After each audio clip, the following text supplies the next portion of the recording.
última vez que di esta charla estuve 2 horas hablando, así que la he cortado un poco para no estar aquí. Bueno, esta charla va dirigida sobre todo a programadores y a programadores que tienen experiencia haciendo plugins, básicamente, ¿vale? El objetivo que quiero dejar no es tanto que sepáis qué hacen los ejemplos de código que pongo al detalle, sino más los conceptos que voy a explicar, ¿vale? Bueno, sobre mí, trabajo en Symmetric, hacemos sobre todo servicios online para internet y aplicaciones mobile. También hacemos productos, es decir, cogemos los requerimientos y luego hacemos la ejecución. Y bueno, sobre todo en web trabajamos con Symfony 2, ¿vale? Pero también nos llegan muchos proyectos con WordPress. Proyectos grandes, o sea, no en sí webs corporativas que puedan tener algo de interacción con usuarios, sino pues, portales de anuncios o cosas grandes que además se van a complicar en el futuro y requieren escalabilidad, ¿vale? Entonces, lo que buscamos básicamente es, primero, que todos trabajemos igual, es decir, que todos los que se involucren en el proyecto pues sepan un poco cómo atacar las cosas, cómo organizar el código y todo eso, ¿vale? Teniendo gente que trabaja con frameworks en VC y cosas así, pues venir a WordPress sin conocerlo, pues es bastante distinto, ¿vale? Tienen que saber los hooks, tienen que trabajar con el template hierarchy, bueno, tienen un montón de cosas que normalmente en un desarrollo con Symfony, Laravel o Cake o alguna historia de estas, pues no lo tienen, ¿vale? También lo que buscamos es quitarnos la dependencia que tenemos con WordPress, ¿vale?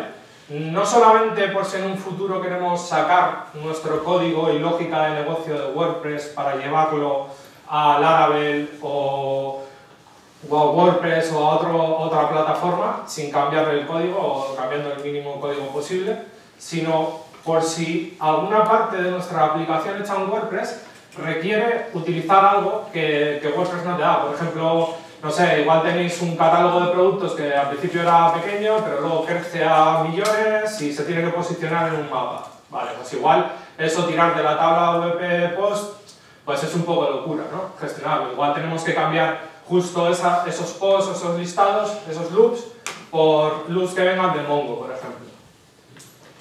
¿Vale? Entonces, va un poco en esa filosofía. Y para conseguirlo nos apoyamos en unos cuantos pilares de arquitectura, pero los principales son los 2 primeros, el modelo vista controlador y la inyección de dependencias, ¿vale? La inyección de dependencias es clave y ahora empezaré a hablar con ello. Luego tenemos Twig en algunos casos, es decir, si queremos movernos, bueno, no sé si conocéis Twig, a todo esto. Twig es un motor de plantillas muy parecido a Smarty que podríamos encontrar en PrestaShop o cosas así. Lo implementa Drupal 8 y bueno, pues nos permite hacer, en lugar de en la vista en el código HTML, mezclar PHP con HTML, pues tenemos una sintaxis mucho más limpia, ¿vale? Y claro, si luego pensamos en migrar nuestro código que hace un montón de historias a Symfony, por ejemplo, migrar también, tener que rehacer todas las vistas, pues es un poco jaleo, ¿vale? Entonces, también nosotros solemos utilizar Twig. Quien use Twig, quien use Smarty y lo conozca, pues lo puede sustituir eso perfectamente, ¿vale? Bueno, sin más, voy a empezar con la inyección de dependencias. No sé quién conoce este concepto de arquitectura de software. ¿Vale? Vale. Lo que nos permite es desacoplar nuestro código, ¿vale? Separarlo, sin que una cosa que haga algo concreto depende de otra. Por ejemplo, en WordPress tenemos mucha dependencia con los objetos WP Query y WP-DB, que son los objetos con los que nos permiten trabajar con la base de datos, recuperar los posts, acceder a taxonomías, ese tipo de cosas, ¿vale? En una aplicación pues tenemos muchos de esos objetos que hacen cosas concretas. Puede haber un objeto que haga consultas a base de datos, otro objeto que envíe correos, que generen PDFs. Cada uno de esos objetos que hace una problemática concreta los vamos a llamar servicios, ¿vale? Entonces, vamos a tener un contenedor con todos los servicios, es decir, con toda la funcionalidad concreta que vamos a usar en nuestra aplicación y la vamos a meter ahí dentro. Puede ser un array, con cada uno pues, un nombre del servicio y el objeto que lo implementa, y ir construyendo así. Hay herramientas más sofisticadas que ahora veremos, pero principalmente utilizamos inyección de dependencias en WordPress para que no nos ate. Es decir, para toda la parte que trabaje con funciones de WordPress, filtros y todo eso, si luego queremos mover nuestro código que no tiene por qué tener nada que ver con WordPress, imaginaros que utilizamos, que no es aconsejable, pero hacemos un sistema de RP y facturación con WordPress, ¿vale? Y no queremos que eso en un futuro pues dependa de la tabla WP Post, ¿vale? O sea, no queremos que nuestras facturas sean un post, ¿vale? Pues lo que pretendemos es aislar esa capa con la que trabajamos con los posts y tal, dejarlo en una capa y luego el resto de operaciones que hacemos con esas facturas completamente separado. De tal forma de que esa estructura de código, cuando la movemos, le da igual de dónde consigamos sacar las facturas o guardarlas, ¿vale? Ese código no va a cambiar. Sobre todo en WordPress he comentado que teníamos una dependencia muy fuerte con un WP Query, y es que si conocéis un poco el ciclo de ejecución de WordPress, normalmente en un framework o en una aplicación web, cuando recibimos una petición HTTP, hacemos nuestras cosas y devolvemos un response, ¿vale? En WordPress empezamos a trabajar así, pero está muy condicionada la URL, o sea, lo que pasamos por URL, con los objetos y la información que vamos a trabajar, ¿vale? Cuando recibimos una petición a una URL, lo que va a hacer es hacer un objeto WP Query ya cargado con todos los parámetros que necesita para traerse el loop, ¿vale? Y luego pintarlo en la vista. Que esa vista luego tiene una jerarquía de nombres de archivo que, dependiendo del WP Query, pues va a cargar unos u otros, ¿vale? Según su nombre, una convención de nombres.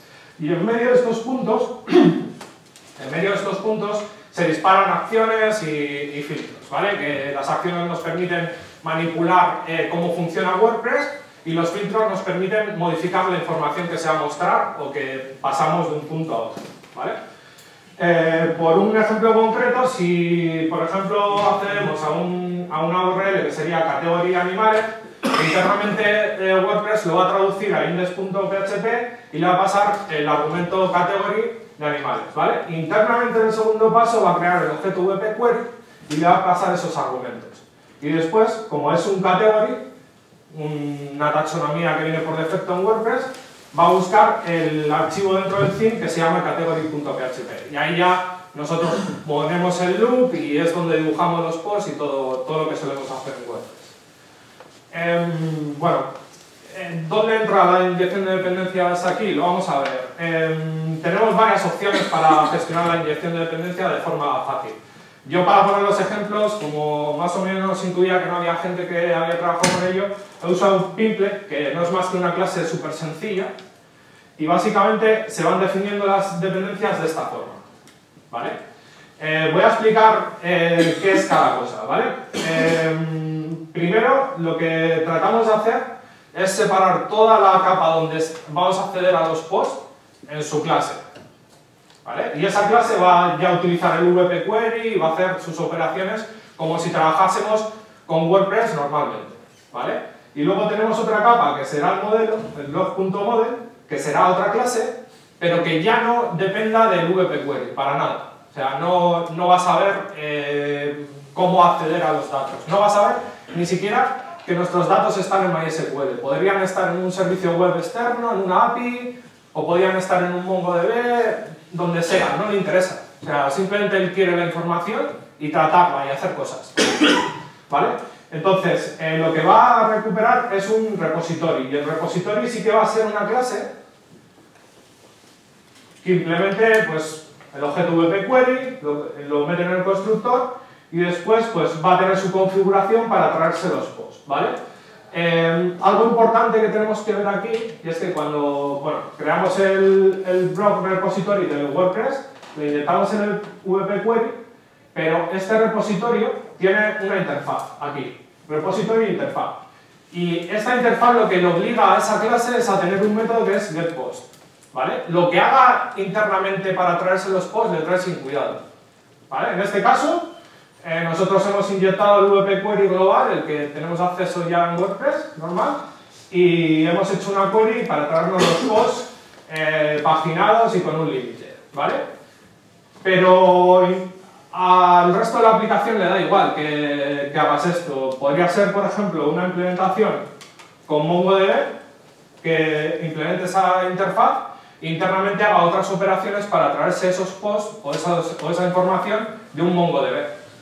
Sin que sea una clase, o sea, sin que sea el WP Post, la tabla típica de WordPress, ¿vale? Y en el modelo, que es donde vamos a tratar esos posts que llegan, realmente lo que tiene es la interfaz. Es decir, lo que vas a ver es que lo que le llegue va a tener el método getPost. De dónde venga, si viene de un MongoDB o viene de WordPress, le traes sin cuidado. Entonces, teniendo en cuenta esto, ¿qué conseguimos?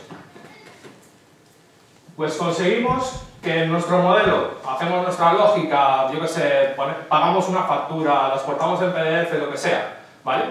Pero inicialmente hemos trabajado con WordPress, pero si mañana quiero cambiar la implementación y traérmelo de MongoDB o guardarlo en MongoDB o en una API externa, un servicio cloud, porque no me interesa tenerlo en mi servidor, simplemente cambiamos en blog repository la clase que estamos utilizando y el resto del código de nuestra aplicación no cambia.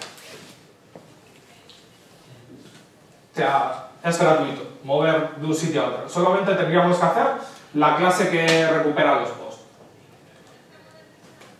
Sin más. Y luego, pues nada, el resto de la aplicación, para trabajar con ello, pues tendríamos el container, como ya sabemos cómo se llama el modelo, que hace las operaciones que queremos. Llamaríamos al blog model y aquí, pues, trabajaríamos con los posts. ¿Vale? Que no nos da igual dónde estén almacenados. Vamos a seguir con otras cosas. Hemos ya desacoplado el código, incluso esto es fácil para luego hacer test unitarios y ese tipo de cosas, ¿vale? Pero ahora queremos que todo el equipo trabaje igual. Es decir, que cuando quieran configurar rutas nuevas, por ejemplo, imaginaros una aplicación que es en una intranet hecha en WordPress y queremos que las rutas pues acceda a una sección y que el usuario tenga su propio backoffice, pero no vea el WP Admin para nada y todo ese tipo de cosas, ¿vale? En un framework pues lo podemos hacer, planteamos nuestra arquitectura y tal. En WordPress pues tendríamos que empezar a lidiar cómo funcionan las rutas internas y todo ese tipo de cosas. Lo vamos a ver. El primer problema que nos encontramos son las rutas, ¿vale? Porque normalmente lo que nosotros queremos es configurar las rutas de esta forma, o sea, de forma limpia. Por ejemplo, si tenemos un to-do, una aplicación de tareas, pues tendríamos, yo qué sé, lo típico, un path con tags, la categoría de la tarea y luego otro parámetro custom para hacer el filtrado, ¿vale? Y que esto, pues esta ruta me lleve a ejecutar dentro del tags controller el método filterAction, ¿vale? O si queremos el detalle de una ruta, pues el tags /id y tags controller detail action, ¿vale? Lo que tendríamos en un framework MVC tradicional, de cualquier tecnología, no solamente PHP, ¿vale? Vale, ¿cómo funcionan las rutas en WordPress? Para crear una ruta en WordPress tenemos el add rewrite rule y básicamente lo que tenemos que hacer es ir definiendo expresiones regulares y luego ir haciendo el rewrite de los parámetros que le pasaríamos al WP Query. ¿Vale? Esta es la forma tradicional de trabajar con WordPress con rutas pues, customizadas. ¿Vale? Estas rutas se pondrían por encima normalmente de las rutas que ya tienen internamente WordPress y se guardarían en base de datos. Se recomienda que cuando se active el plugin pues se metan en base de datos para que no por cada petición no haga estas operaciones, ¿vale? Porque es muy costoso. Sin más, si tenemos luego variables personalizadas, pues tenemos que decirle a WordPress que se entere, porque normalmente, a diferencia de cómo trabajaríamos con parámetros get y tal, WordPress, si no es un parámetro que reconozca WP Query, pasa de él, olímpicamente, aunque se lo pongamos en un rewrite. Entonces tendríamos que hacer esto. Y una vez hecha una ruta personalizada, pues ya podríamos acceder a las variables que le pasamos al index en ese rewrite, ¿vale? De esta forma. Entonces, a través del WP Query traeríamos las variables personalizadas que se parchean en la URL que se ha solicitado. Vale, nosotros queremos esto. No queremos tratar ni con expresiones regulares, ni con parámetros, ni decir a WordPress que se entere cuando hay una variable nueva. O sea, buscamos esto, queremos ir a lo sencillo. Si tenemos una vista nueva, crear una nueva acción dentro de un controlador, ese tipo de cosas. No queremos complicarnos. O sea, no es el trabajar con WordPress lo que nos da dinero, sino la funcionalidad que aplicamos en cada vista, ¿vale? Entonces, bueno, no os quedéis con lo que hace el código, pero básicamente lo que hace esto es, una vez parseada esta configuración, que podéis usar millones de librerías para parsearos un YAML, que es este formato, o si queréis pasarlo como un array o lo que sea, una vez pasados esta información, pues se parsea mediante expresiones regulares, se cogen las categorías, o sea, las variables que se pasan en la URL, internamente pues se crea la ruta que va a utilizar WordPress y se registran pues, las variables personalizadas. Esto se hace con este código, aunque bueno, es muy sintetizado, pero básicamente esta es la idea. Sin más, con esto nos hemos abstraído de cómo funciona por dentro WordPress, ¿vale? Entonces esto lo tendríamos que tener en su propia capa, que tendríamos como, o bien como un plugin o bien como una dependencia de Composer si utilizáis Composer. Y ya nuestro equipo se lo instala, ya lo utiliza como dependencia y ya trabajaría como si fuera un framework, una plataforma normal, ¿vale? Pero todavía no tenemos controladores, es decir, aquí tenemos básicamente rutas configuradas de esta forma y que le pasan información, es decir, el controller no es más que una variable que vamos a recoger después a través del objeto WP-Query. Entonces, bueno, antes de meterme en controladores, os voy a explicar este pequeño hub que lo que hace es, antes de que haga la primera query de WordPress, la hackeamos. Es decir, si nos interesa, por ejemplo, este ejemplo lo que hace es, si es la página principal, o sea, si es la página según entramos, puede ser la típica página que ponemos personalizada en WordPress que no es el listado de blog, o puede ser el mismo listado de blog, ¿vale? Si en lugar de que muestren los posts por defecto, queremos que muestren una categoría, pues lo haríamos de esta forma. Mediante la acción pre-get-post, antes de que haga la primera query, pues meteríamos este callback y modificaríamos la query principal, ¿vale? La pisaríamos, por así decirlo. Esta es una forma muy bruta de hacerlo, para que pilléis que se puede hacer esto, pero bueno, esta es la idea. Y luego se quitaría este mismo callback para no entrar en un loop infinito, porque si luego va a parsear esta, va a volver a entrar y bueno, no queremos eso. Vale, teniendo en cuenta esto, que podemos hackear la query principal en base a una URL customizada, por así decirlo, realmente intuir dónde podemos meter el controlador es bastante fácil. O sea, si tenemos una clase que va a ejecutar un método, lo único que tenemos que reconocer es si en ese objeto nos viene la variable controller, es decir, el nombre del controlador, básicamente en esta acción decimos, vale, si me llega esto y esta clase con este método existe, pues lo ejecuto y fuera. Y ya está. Y podemos modificar el query y luego cargar un archivo personalizado nuestro, un .php, y trabajar como si trabajaríamos con un template normal, con su header, con su loop y todo eso, que lo vemos ahora. Entonces, en el parse query o en el pre-get post, me da igual, lo que haría es recibir el action, que sería el controller, y básicamente lo que haríamos es llamarlo. Y dentro de este método es donde pondríamos el controlador. Y tendríamos que servir una vista, ¿vale? Lo he comentado antes, que podríamos coger dentro de ese controlador, ejecutarlo y servir una vista personalizada. Existe este filtro que me imagino que si habéis trabajado con plugins que meten sus propias vistas y demás lo conocéis. Básicamente es cuando el WordPress va a decidir qué plantilla va a usar en su diseño, pues decimos, mira, si es esta página o si es esta vista, pues me vas a cargar este .php.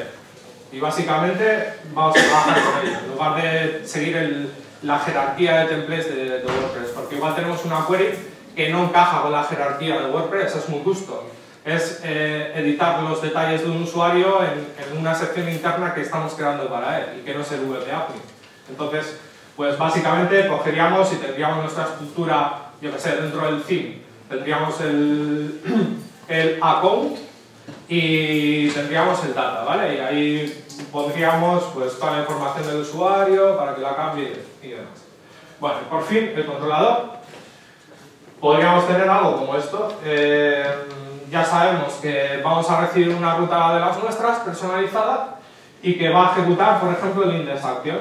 Pues ahí pues, podemos acceder al container si se lo inyectamos y acceder a los servicios, por ejemplo, el modelo de blog, y luego retornar pues una vista personalizada. Vemos ahí que es un disrender, que no sabemos muy bien de dónde sale y realmente lo hereda del base controller, que lo que hace es llamar al filtro que hemos visto, básicamente. Entonces tenemos una solución elegante de controladores, de los cuales pues hacemos dentro del modelo la lógica de negocio, decidimos qué parámetros le vamos a pasar a la vista, aunque bueno, también podríamos pasar del modelo, si no nos preocupa la dependencia con WordPress, podríamos pasar de este modelo, modificarle el WP Query, meter el post.php y jugar con el loop directamente. O sea, no estamos haciendo nada que se salga de WordPress, ¿vale?